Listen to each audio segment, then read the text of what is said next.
എല്ലാവർക്കും പുതിയൊരു വീഡിയോയിലേക്ക് സ്വാഗതം. സെക്കൻഡ് ട്രാൻസ്ഫറിന്റെ ഒഫീഷ്യൽ സർക്കുലർ HSCAP പബ്ലിഷ് ചെയ്തിട്ടുണ്ട്.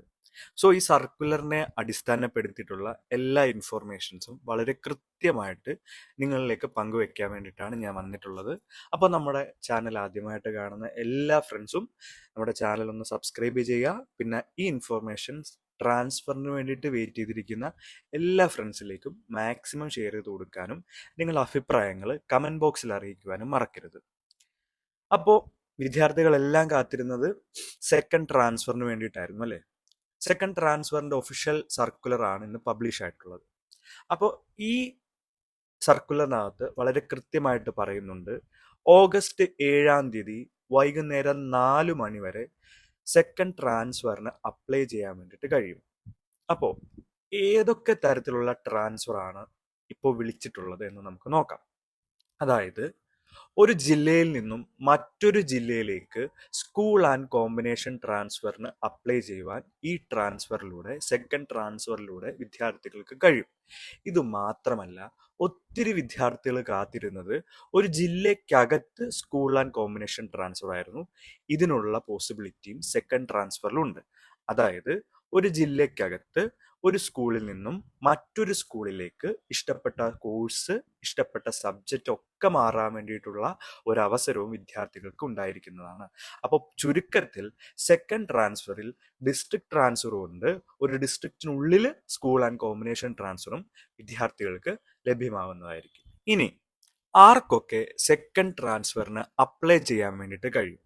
എടാ മക്കളെ, മെറിറ്റ് കോട്ടയിൽ അഡ്മിഷൻ എടുത്തിട്ടുള്ള എല്ലാ വിദ്യാർത്ഥികൾക്കും, സ്പോർട്സ് കോട്ടയിൽ അഡ്മിഷൻ എടുത്തിട്ടുള്ള വിദ്യാർത്ഥികൾക്കും സെക്കൻഡ് ട്രാൻസ്ഫർ പ്രകാരം അപ്ലൈ ചെയ്യാൻ വേണ്ടിയിട്ട് കഴിയും.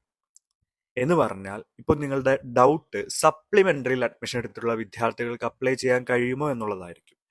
സപ്ലിമെന്ററി പ്രകാരം, അതായത് ഫസ്റ്റ് സപ്ലിമെന്ററിയിലും സെക്കൻഡ് സപ്ലിമെന്ററിയിലും അഡ്മിഷൻ എടുത്തിട്ടുള്ള വിദ്യാർത്ഥികൾക്കും ട്രാൻസ്ഫറിന് അപ്ലൈ ചെയ്യാൻ കഴിയുന്നതാണ്. എല്ലാ വിദ്യാർത്ഥികൾക്കും അപ്ലൈ ചെയ്യാൻ കഴിയാത്തത് മാനേജ്മെന്റ് കോട്ടയിലും കമ്മ്യൂണിറ്റി കോട്ടയിലും അഡ്മിഷൻ എടുത്തിട്ടുള്ള വിദ്യാർത്ഥികൾക്കാണ് അപ്ലൈ ചെയ്യാൻ കഴിയാത്തത്.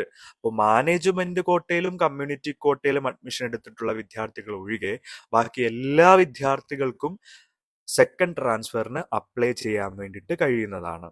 ഇനി മറ്റൊരു ചോദ്യം, ഫസ്റ്റ് ഓപ്ഷനിൽ അഡ്മിഷൻ എടുത്തിട്ടുള്ള വിദ്യാർത്ഥികൾക്ക് അപ്ലൈ ചെയ്യാമോ? ഫസ്റ്റ് ഓപ്ഷനിൽ അഡ്മിഷൻ എടുത്തിട്ടുള്ള വിദ്യാർത്ഥികൾക്കും സെക്കൻഡ് ട്രാൻസ്ഫറിന് വേണ്ടിയിട്ട് അപ്ലൈ ചെയ്യാവുന്നതാണ്. ഇനി ഓൾറെഡി ഫസ്റ്റ് ട്രാൻസ്ഫർ കഴിഞ്ഞിട്ടുണ്ടായിരുന്നു അല്ലേ? അപ്പോൾ ഫസ്റ്റ് ട്രാൻസ്ഫറിൽ സ്കൂൾ ആൻഡ് കോമ്പിനേഷൻ ചേഞ്ച് ആയിട്ടുള്ള വിദ്യാർത്ഥികൾക്ക് സെക്കൻഡ് ട്രാൻസ്ഫറിന് അപ്ലൈ ചെയ്യാമോ? നിങ്ങൾക്കും അപ്ലൈ ചെയ്യാം. നമ്മുടെ സർക്കുലറിൽ ഫസ്റ്റ് ട്രാൻസ്ഫറിൽ അപ്ലൈ ചെയ്തിട്ടുള്ള വിദ്യാർത്ഥികൾക്ക് സ്കൂൾ ആൻഡ് കോമ്പിനേഷൻ ട്രാൻസ്ഫർ പ്രകാരം ട്രാൻസ്ഫർ കിട്ടിയിട്ടുള്ള വിദ്യാർത്ഥികൾക്ക് അപ്ലൈ ചെയ്യാൻ കഴിയില്ല എന്ന് പറഞ്ഞിട്ടില്ല. അതായത് എല്ലാ വിദ്യാർത്ഥികൾക്കും സെക്കൻഡ് ട്രാൻസ്ഫറും അപ്ലൈ ചെയ്യാൻ കഴിയുന്നതാണ്. നിങ്ങൾക്ക് ഇഷ്ടമുള്ള ഏത് സ്കൂളിലേക്കും നിങ്ങൾക്ക് അപ്ലൈ ചെയ്യാം. അതിലൊന്നും ഒരു തരത്തിലുള്ള റെസ്ട്രിക്ഷൻസും ഇല്ല. നിങ്ങൾക്ക് ലോവർ ഓപ്ഷൻ, നിങ്ങൾ ഇതുവരെ അപ്ലൈ ചെയ്യാത്ത സ്കൂളുകൾ ഒക്കെ, നിങ്ങളിപ്പോൾ ട്രാൻസ്ഫർ മേടിച്ചിട്ട് വന്നിട്ടുള്ള വിദ്യാർത്ഥികളാണെങ്കിൽ നിങ്ങൾ ഏത് സ്കൂളിൽ നിന്നാണോ ട്രാൻസ്ഫർ മേടിച്ച് വന്നിട്ടുള്ളത് ആ സ്കൂളിലേക്ക് കൂടി നിങ്ങൾക്ക് അപ്ലൈ ചെയ്യാൻ കഴിയുന്നതാണ്. ഇതെല്ലാം ചെയ്യേണ്ടത് ഇതുവഴിയാണ്, നമ്മുടെ HSCAP മുഖേന തന്നെയാണ് ട്രാൻസ്ഫറിനും അപ്ലൈ ചെയ്യേണ്ടത്. ഇനി വേക്കൻസി ലിസ്റ്റ് നിലവിൽ ഇതുവരെ HSCAP പബ്ലിഷ് ആയിട്ടില്ല. അത് ഇന്ന് രാത്രിയോട് കൂടിയോ അതല്ലെങ്കിൽ നാളെയൊക്കെ ആയിട്ടായിരിക്കും. ഗവൺമെന്റ് പറഞ്ഞിട്ടുള്ളത് 6 പബ്ലിഷ് ചെയ്യുമെന്നാണ്. പക്ഷെ അതിന് മുമ്പ് തന്നെ നമുക്ക് പ്രതീക്ഷിക്കാം. അതായത് ഏതൊക്കെ സ്കൂളിൽ സീറ്റ് വേക്കൻ്റ് ആയിട്ടുണ്ട് എന്നുള്ളതിന്റെ ലിസ്റ്റ് ഗവൺമെന്റ് ഉടൻ തന്നെ പബ്ലിഷ് ചെയ്യുന്നതാണ്. അപ്പൊ അത് പ്രകാരം നമുക്ക് അപ്ലൈ ചെയ്യാൻ വേണ്ടിയിട്ട് കഴിയും. ഇനി വേക്കൻസി ഇല്ലാത്ത സ്കൂളിൽ നമുക്ക് അപ്ലൈ ചെയ്യാൻ കഴിയുമോ? കഴിയും. വേക്കൻസി ഇല്ലാത്ത സ്കൂളുകളിലേക്കും നമുക്ക് അപ്ലൈ ചെയ്യാം. കാരണം എന്താ? ഇപ്പൊ നമ്മൾ അപ്ലൈ ചെയ്യുന്ന ഒരു സ്കൂളിൽ വേക്കൻസി ഇല്ല എന്ന് വിചാരിക്കുക. പക്ഷെ ആ സ്കൂളിൽ ഏതെങ്കിലും ഒരു വിദ്യാർത്ഥി ട്രാൻസ്ഫറിന് അപ്ലൈ ചെയ്യുകയാണെങ്കിൽ, ആ കുട്ടിക്ക് അപ്ലൈ ചെയ്യുന്ന സ്കൂളിൽ കിട്ടുകയാണെങ്കിൽ ഈ പ്രസ്തുത സ്കൂളിൽ സീറ്റ് വേക്കൻ്റ് ആകുകയും നമ്മളപ്പോൾ അതിലേക്ക് അപ്ലൈ ചെയ്തിട്ടുണ്ടെങ്കിൽ നമ്മളെ ആ സീറ്റിലേക്ക് പരിഗണിക്കുകയും ചെയ്യും. അതുകൊണ്ട് എല്ലാ സ്കൂളിലേക്കും ട്രാൻസ്ഫറിന് നിങ്ങൾക്ക് അപ്ലൈ ചെയ്യാം. വേക്കൻസി സീറ്റ് നോക്കണ്ട. പക്ഷെ നിങ്ങൾക്ക് ഇഷ്ടമുള്ള സ്കൂളിൽ സീറ്റ് വേക്കൻ്റ് ആണോ എന്ന് അറിയാൻ വേണ്ടിയിട്ട് നമുക്ക് ഈ വേക്കൻസി ലിസ്റ്റ് പരിശോധിക്കാൻ വേണ്ടിയിട്ട് കഴിയും. അപ്പോൾ എല്ലാ സ്കൂളുകളിലേക്കും നിങ്ങൾക്ക് അപ്ലൈ ചെയ്യാൻ കഴിയുമെന്നുള്ളതാണ് ട്രാൻസ്ഫറിന്റെ മറ്റൊരു പ്രത്യേകത. വിദ്യാർത്ഥികൾ ചോദിക്കുന്ന മറ്റൊരു സംശയമാണ് ട്രാൻസ്ഫറിന് റിസർവേഷൻ ഉണ്ടാകുമോ? അതായത് SC ST കാറ്റഗറിയിൽ വരുന്ന വിദ്യാർത്ഥികളുണ്ട്. അപ്പൊ ഇത്തരത്തിലുള്ള റിസർവേഷൻ ഉണ്ടാകുമോ? ട്രാൻസ്ഫറിന് നിങ്ങളുടെ റിസർവേഷൻ ഒന്നും ബാധകമല്ല. നിങ്ങളുടെ മാർക്കിന്റെ അടിസ്ഥാനത്തിലായിരിക്കും, അതായത് WGPAയുടെ അടിസ്ഥാനത്തിലായിരിക്കും ട്രാൻസ്ഫർ അലോട്ട്മെന്റ് കിട്ടുന്നത്. പ്യുവർലി നിങ്ങളുടെ മെറിറ്റിന്റെ അടിസ്ഥാനത്തിൽ തന്നെയായിരിക്കും ട്രാൻസ്ഫറിന് നിങ്ങൾക്ക് അപ്ലൈ ചെയ്യാൻ കഴിയുന്നതും അഡ്മിഷൻ ലഭിക്കുന്നതും. ഇനി ട്രാൻസ്ഫറിന് എങ്ങനെയാണ് അപ്ലൈ ചെയ്യുന്നത്? എടാ മക്കളെ, ട്രാൻസ്ഫറിന് അപ്ലൈ ചെയ്യുന്നത് HS CAPലൂടെ തന്നെയാണ്. അതായത് HS CAP ഓപ്പൺ ചെയ്തതിന് ശേഷം നിങ്ങൾ കാൻഡിഡേറ്റ് ലോഗിൻ ചെയ്യുക. എങ്ങനെയാണ്? നിങ്ങളുടെ ആപ്ലിക്കേഷൻ നമ്പർ, നിങ്ങളുടെ പാസ്വേഡ്, നിങ്ങളുടെ ഡിസ്ട്രിക്റ്റ് ഒക്കെ സെലക്ട് ചെയ്തതിന് ശേഷം നിങ്ങൾക്ക് ഓപ്പൺ ചെയ്ത് വരുന്ന ഫേസിൽ apply for school or combination or district transfer എന്നൊരു ഓപ്ഷൻ കാണും. അപ്പൊ അതുവഴിയിട്ടാണ് അപ്ലൈ ചെയ്യേണ്ടത്. ഓൾറെഡി ട്രാൻസ്ഫറിന് അപ്ലൈ ചെയ്തിട്ടുള്ള വിദ്യാർത്ഥികൾക്ക് ഒരു ഐഡിയ ഉണ്ടായിരിക്കും. ആ രീതി തന്നെ കണ്ടിന്യൂ ചെയ്ത് പോവുകയാണ് ചെയ്യേണ്ടത്. ഓൺലൈനായിട്ടാണ് നിങ്ങൾ ചെയ്യേണ്ടത്. അപ്പോൾ ഓൺലൈനായിട്ട് നിങ്ങൾക്ക് ഫോണിലൂടെ ചെയ്യാം. അതല്ലെങ്കിൽ എന്തെങ്കിലും സംശയമുള്ള വിദ്യാർത്ഥികൾക്ക് നിങ്ങൾക്ക് അക്ഷയ സെന്റർ മുഖേനയും ട്രാൻസ്ഫറിന് അപ്ലൈ ചെയ്യാൻ കഴിയുന്നതാണ്. അപ്പോൾ അത് കൃത്യമായിട്ട് ചെയ്യുക. ഇനി ഒന്നാമത്തെ ട്രാൻസ്ഫറിന് അപ്ലൈ ചെയ്ത സമയത്ത് വിദ്യാർത്ഥികൾക്ക് കുറേ പ്രശ്നങ്ങൾ വന്നിട്ടുണ്ട്. അതായത് നിങ്ങൾ സ്കൂളൊക്കെ സെലക്ട് ചെയ്തു, സബ്മിറ്റ് കൊടുത്തു, പക്ഷേ കൺഫർമേഷൻ കൊടുത്തില്ല.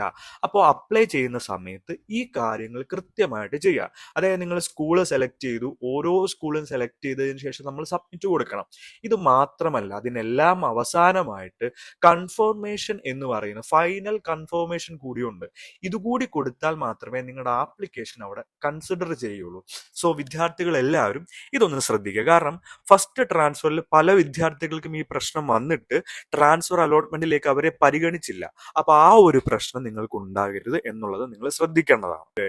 അപ്പോൾ ഒന്ന് കൺക്ലൂഡ് ചെയ്ത് കഴിഞ്ഞാൽ എല്ലാ വിദ്യാർത്ഥികൾക്കും സപ്ലിമെന്ററി അലോട്ട്മെന്റ് പ്രകാരം അഡ്മിഷൻ എടുത്തിട്ടുള്ള വിദ്യാർത്ഥികൾക്ക്, അതോടൊപ്പം തന്നെ മെറിറ്റില് ഫസ്റ്റ് സെക്കൻഡ് തേർഡ് അലോട്ട്മെന്റിലൊക്കെ അഡ്മിഷൻ എടുത്തിട്ടുള്ള വിദ്യാർത്ഥികൾക്ക്, സ്പോർട്സ് കോട്ടയിൽ അഡ്മിഷൻ എടുത്തിട്ടുള്ള വിദ്യാർത്ഥികൾക്കും ട്രാൻസ്ഫറിന് അപ്ലൈ ചെയ്യാം.